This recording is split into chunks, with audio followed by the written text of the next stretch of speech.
সময় হচ্ছে সকাল 8:07 আর আমাদের ট্রেন এই মুহূর্তে ঢুকলো চেন্নাই থেকে 1547 কিলোমিটার পথ অতিক্রম করে খড়গপুর জংশনে। আমাদের ট্রেন এখন ফেরাচ্ছে খিরাই।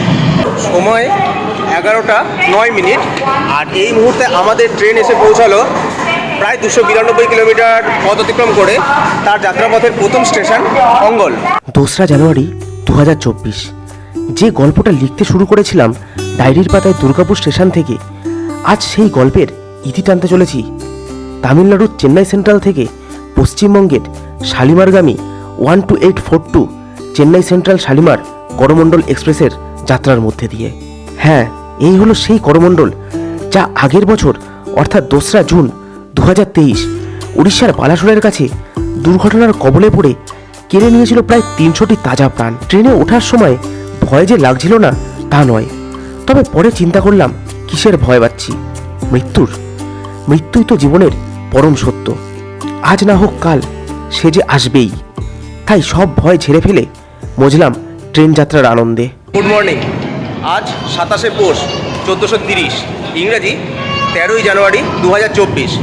সময় হচ্ছে 6:50 আর এই মুহূর্তে আমরা দাঁড়িয়ে আছি চেন্নাই সেন্ট্রাল রেলওয়ে স্টেশনে। আর পিছনেই রয়েছে আমাদের 12842 চেন্নাই শালিমার করমণ্ডল এক্সপ্রেস। এই ট্রেন নিজের যাত্রাপথে আজ অতিক্রম করবে 1659 কিলোমিটার এবং থাকবে হচ্ছে 17টা স্টেশন। আর এর ম্যাক্সিমাম স্পিড থাকবে আজকে 110 কিলোমিটার এবং অ্যাভারেজ স্পিড 60 কিলোমিটার নিয়ে এই ট্রেন আজ তার গতিপথে দৌড়াবে। আজকের যাত্রায় আমাদের কোচ পজিশন হচ্ছে B1 আর আজকের আমাদের ট্রেন ছাড়ার সঠিক সময় হচ্ছে সকাল 7টা। আজ 12 দিন বাড়ির বাইরে তো আর ভাল লাগছে না, মনে হচ্ছে কতক্ষণে এই ট্রেনটাতে চাপতে পারবো এরকমই মনে হচ্ছিলো কালকে থেকে। কালকে জাস্ট কোনো রকমে হোটেলে রাতটা কাটানো একদম ভালো লাগছিল না, প্লাস তার উপরে এতদিন বাড়ির বাইরে থাকায় বিভিন্ন রকমের অসুবিধা হচ্ছে। এতদিন তো বাড়ির বাইরে কোনোদিন থাকিনি, তো এই ট্রেনটা চাপার জন্য অধীর আগ্রহে আর কি বসেছিলাম। ঘর থেকে আসার সময় যেরকম হয়েছিল যে আগের রাতে ঘুম হয়নি, ঠিক সেরকম আজকে ঘরে যাওয়ার সময়ও মনে হচ্ছে আগের রাত্রে ঘুম হয়নি, এরকম একটা ব্যাপার।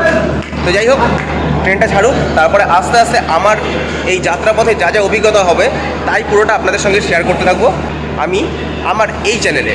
ট্রেনের চাকা যখন পশ্চিমবঙ্গের পথে গড়ালো তখন মনের মধ্যে বাড়ি ফেরার এক অন্যরকম আনন্দ হতে শুরু করলো। সঙ্গে এটাও উপলব্ধি করলাম যারা ট্রাভেল ব্লগকে নিজেদের পেশা বেছে নিয়ে দিনের পর দিন বা মাসের পর মাস ট্রেনের কামরার সিট বা কোনো হোটেলের বিছানাকে নিজেদের ঘরের বিছানা বানিয়েছে, তাদের জীবনটা আপাত দৃষ্টিতে খুব সুন্দর মনে হলেও আদতে মোটেও অত সুন্দর নয়। সকালের টিফিন এসেছিল, সকালের টিফিনে নিয়েছি ব্রেড অমলেট। দেখি কি কি আছে ভিতরে।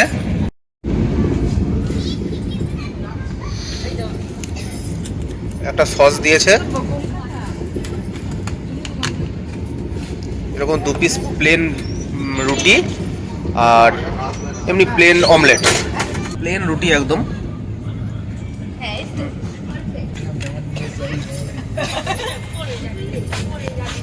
আর অমলেট রয়েছে পেঁয়াজ দিয়ে ভাজা। ঠান্ডা হয়ে গেছে অ্যাকচুয়ালি, যখন নিয়েছিলাম তখনই ঠান্ডা হয়েছে, আধা ঘন্টা আগে নিয়েছিলাম। যাই হোক, খেতে তো হবেই, তাই জন্যই খেয়ে নিই। তারপরে দেখি সামনে পরের স্টেশন আসবে মোটামুটি 11:30টার সময়।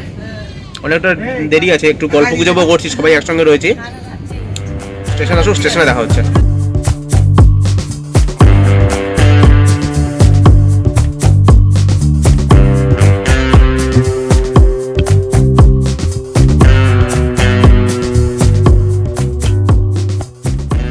সময় 11:09 আর এই মুহূর্তে আমাদের ট্রেন এসে পৌঁছালো প্রায় 292 কিলোমিটার পথ অতিক্রম করে তার যাত্রাপথের প্রথম স্টেশন অঙ্গল। এখানে ট্রেনের সময় হচ্ছে 2 মিনিট, মানে ট্রেন স্টপেজ দেবে হচ্ছে 2 মিনিট।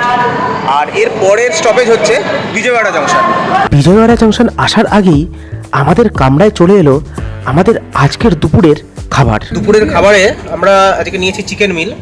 চিকেন মিলে রয়েছে এরকম ডাল, এই পরিমাণে রাইস, এরকম আলু মটরের একটা তরকারি, আর এরকম চিকেন, এরকম সাইজের পিস রয়েছে 2 পিস। আর এর সঙ্গে রয়েছে হচ্ছে এক্সট্রা ভাত। একটু খেয়ে দেখি।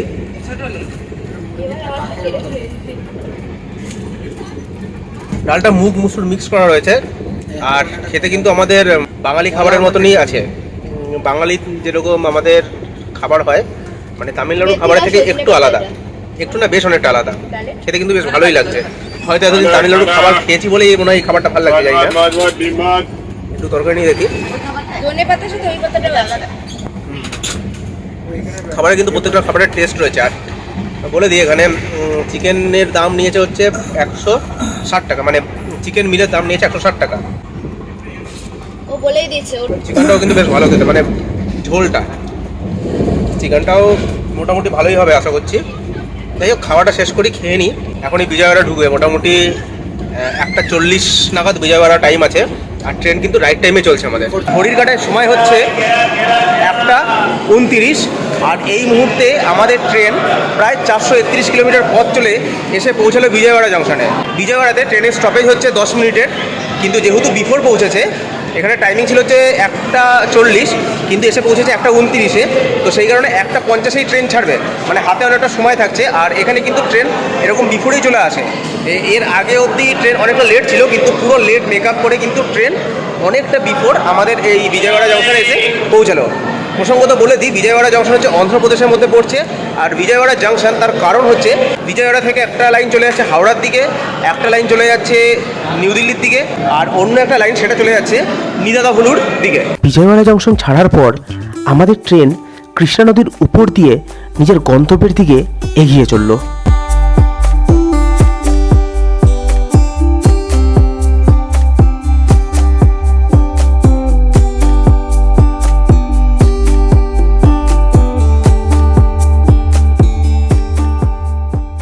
প্রায় 15 মিনিট দেরিতে প্রায় 530 কিলোমিটার রাস্তা অতিক্রম করে আমাদের ট্রেন এসে পৌঁছালো রাজমুন্দ্রিতে।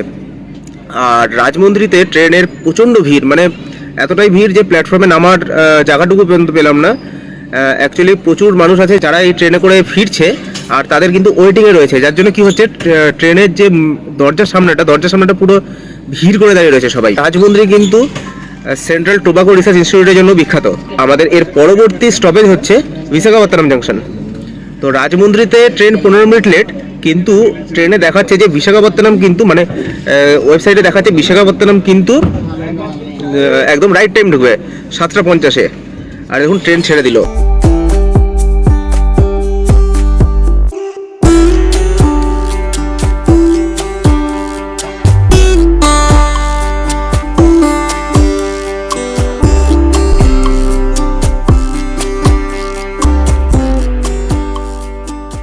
চেন্নাই থেকে 780 কিলোমিটার পথ চলে এই মুহূর্তে আমাদের ট্রেন 2 মিনিট লেটে এসে পৌঁছালো বিশাখাপত্তনম জংশনে।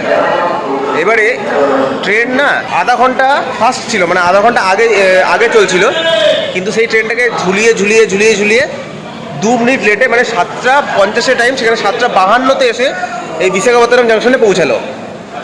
আর ট্রেনে বিভৎস ভিড়, আজকে ভিড় মানে এত ভিড়, এসি ফার্স্ট ক্লাস যেটা রয়েছে সেই ফার্স্ট ক্লাসে অবধি মানুষ, মানে ফার্স্ট ক্লাসের দরজায় গোড়ায় বসে রয়েছে মানুষ। আর এসি থার্ড টায়ারেও সেই একই অবস্থা, যার জন্য কি হচ্ছে, বাথরুমেও মানে নোংরা হয়ে রয়েছে, সেরকমভাবে ক্লিনিং হচ্ছে না।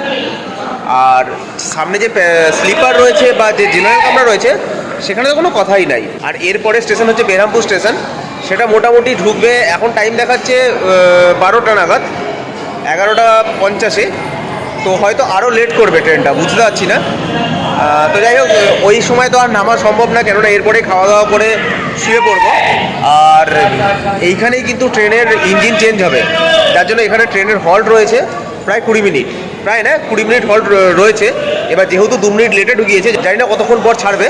তো যাই হোক, যাই ট্রেনের ভিতরে গিয়ে বসি। প্রচণ্ড ভিড়। আমাদের যে কো প্যাসেঞ্জারের সিটটা রয়েছে সেখানে নতুন ফ্যামিলি উঠবে এখান থেকে, যাই দেখি। আর দেখা হচ্ছে এরপরে একদম সেই পরের দিন সকালবেলা, মানে কালকে সকালবেলা। রাত্রে ডিনারের পর যখন ঘুমানোর উদ্যোগ নিচ্ছি, তখন দেখলাম ট্রেনের অধিকাংশ মানুষ পাড়ি দিয়েছেন ঘুমের দেশে। নীল বাতির আলো আধারিতে ট্রেনের মধ্যে সৃষ্টি হয়েছে এক মায়াবী পরিবেশের। এই পরিবেশকে আরও রোমাঞ্চকর করে তুলতে কানে হেডফোনটা গুজে চালিয়ে দিলাম মীর স্যারের গলায় একটা পুরনো সানডে সাসপেন্স।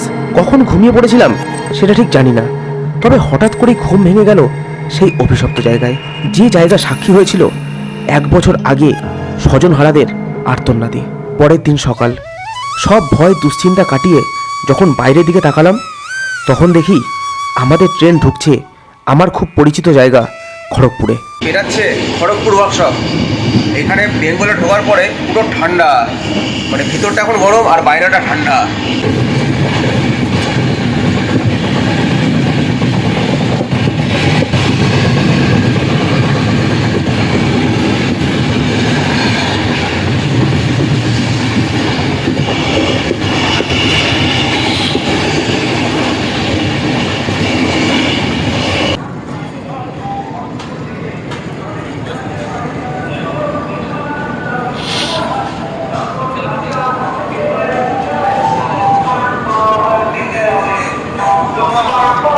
সময় হচ্ছে সকাল 8:07 আর আমাদের ট্রেন এই মুহূর্তে ঢুকলো চেন্নাই থেকে 1547 কিলোমিটার পথ অতিক্রম করে খড়গপুর জংশনে। আর এইখানে আমাদের ট্রেন সমস্ত রকম লেট মেকআপ করে প্রায় 23 মিনিট আগে খড়গপুর স্টেশনে পৌঁছালো। কালকে সারা রাতে মানে সারা দিন যেরকম এসি চলেনি একদম, সেরকম সারা রাত এসি এত চলেছে চোখ মুখ পুরো ফুলে গেছে। আরও আমার আপার বার্থে সিট ছিল, তো আপার বার্থে শুয়েছি, পুরো এসিটা ডাইরেক্ট পড়েছে আর চোখ মুখের অবস্থা একদম খারাপ হয়ে গেছে। যাই হোক, এর পরবর্তী স্টপেজ হচ্ছে সাঁতরাগাছি। আর সাঁতরাগাছিতেই আমরা নেমে যাবো। আমাদের টিকিট আছে শালিমার অবধি, কিন্তু আমরা নেমে যাবো সাঁতরাগাছিতে। কারণ সাঁতরাগাছি থেকে আমরা চলে যাবো হাওড়া। এই খড়গপুর স্টেশনে এসে না বেশ বাংলা কথা শুনছি অনেক দিন পর, মানে প্রায় 12 দিন পর বাংলা কথা শুনছি, তো বেশ ভালো লাগছে। নয়তো এতদিন সেই অন্যরকম কথা শুনতে শুনতে আর ভাল লাগছিল না। যাই হোক, এই সময় না আমাদের বেঙ্গলে তো আসার পরে দেখছি এখানে 11 ডিগ্রি সেলসিয়াস চলছে, আর সেখানে দাঁড়িয়ে চেন্নাইতে ছিল হচ্ছে 27 ডিগ্রি সেলসিয়াস। মানে টেম্পারেচার এতটা ফ্ল্যাকচুয়েট করেছে, নাক ফাঁক ফাঁক ধরে গেছে একদম। আর এখন প্ল্যাটফর্মে ঠান্ডা, কিন্তু ট্রেনের ভিতরে মানে কামরার ভিতরে হচ্ছে গরম। তো যাই হোক, আর বেশি কথা বলছি না, যাই ভিতরে যাই, আর তারপরে সাঁতরাগাছিতে গিয়েই দেখা হচ্ছে। আমাদের ট্রেন এখন বেরাচ্ছে খিরাই। পশ্চিমবঙ্গের ফুলের উপত্যকা নামে পরিচিত এই খিরাই অবস্থিত পূর্ব মেদিনীপুরের হাওড় এবং পাঁশকুড়া স্টেশনের মাঝে। পশ্চিমবঙ্গের অধিকাংশ ফুল এই খিরাই থেকেই আসে। কংসাবতী নদীর পাড়ে অবস্থিত এই খিরাইয়ের মানুষদের প্রধান জীবিকা হলো ফুলের চাষ। এবং আপনি যদি ফুল দেখার জন্য খিরাই আসতে চান, তবে তার সর্বোত্তম সময় হলো ডিসেম্বর থেকে ফেব্রুয়ারি। সময় 10:32 আর 1654 কিলোমিটার রাস্তা অতিক্রম করে আমাদের ট্রেন এই মুহূর্তে এসে পৌঁছালো সাঁতরাগাছি স্টেশন, প্রায় 24 মিনিট লেটে। এবারে আমরা সাঁতরাগাছিতেই নেমে গেলাম। অ্যাকচুয়ালি এরপরে আমাদের ট্রেন চলে যাবে শালিমারে, কিন্তু শালিমার অবধি গেলে আমাদের শালিমার থেকে আবার হাওড়া স্টেশন যেতে অনেকটা টাইম লাগবে। তো সেই কারণে আমরা সাঁতরাগাছিতে নেমে গেলাম। এখান থেকে আমরা হাওড়া লোকাল ধরবো, লোকাল ধরে আমরা হাওড়া যাব। আর হাওড়া থেকে আমাদের পরবর্তী ট্রেন হচ্ছে 1:10 শক্তিপুঞ্জ এক্সপ্রেস, যেটা ধরে আমরা দুর্গাপুর পৌঁছাবো মোটামুটি 3টে থেকে 3:15-র মধ্যে। শক্তিপুঞ্জ সাধারণত লেট থাকে না। সময় 1:15, আর হাওড়া থেকে দুর্গাপুরের উদ্দেশ্যে ছেড়ে দিল আমাদের ট্রেন শক্তিপুঞ্জ এক্সপ্রেস। এখানে এখন ট্রেনে বসে একটু জার্নির শেষ সময়ের একটু কথোপকথন, একটু গল্পগুজব, তারপরেই আজকের জার্নি শেষ হতে চলেছে। যাই হোক, জার্নিটা তো মোটামুটি শেষ হবেই, এখন একটু গল্পগুজব করে সময়টা কাটানোর পালা। আমরা বাঙালিরা রাজ্যের বাইরে যখন ঘোরার জন্য যাই, বেশ কিছুদিন পরে গিয়ে কোথায় যেন সেই ঘোরার আনন্দটা ফিকে হয়ে যায়। মন অধীর হয়ে যায় একটু বাংলা ভাষা শোনার জন্য, একটা বাংলা লেখা দেখার জন্য, সর্বোপরি নিজের বাড়ির জন্য। এটাই মনে হয় আমাদের বাঙালিদের বাংলা ভাষার প্রতি ভালোবাসা, বাংলা মায়ের প্রতি টান। ঘুরতে যান রামেশ্বরম বা কন্যাকুমারী, শেষমেশ আসতে হবে সেই নিজের বাড়ি। শেষ হলো আমাদের জার্নি। চেন্নাই কন্যাকুমারীর যে জার্নি আমরা শুরু করেছিলাম, সেটা এখানেই শেষ হলো। এটা ঘুরতে যাওয়ার প্রথম সিরিজ। পুরো সিরিজটা কেমন লাগলো জানাবেন, আর যদি ভালো লাগে তাহলে একটা লাইক আর চ্যানেলটা সাবস্ক্রাইব করে দেবেন। যাই হোক, আর বেশি কথা বাড়াচ্ছি না, আর ভালোও লাগছে না। এবারে ঘরে যাব, ঘরে গিয়ে তারপরে রিল্যাক্স হব। আজকের ভিডিওটা এখানে শেষ হচ্ছে, প্লাস এই সিরিজটাও এখানেই শেষ হচ্ছে। দেখা হচ্ছে অন্য কোনো দিন, অন্য কোনো ভিডিওতে।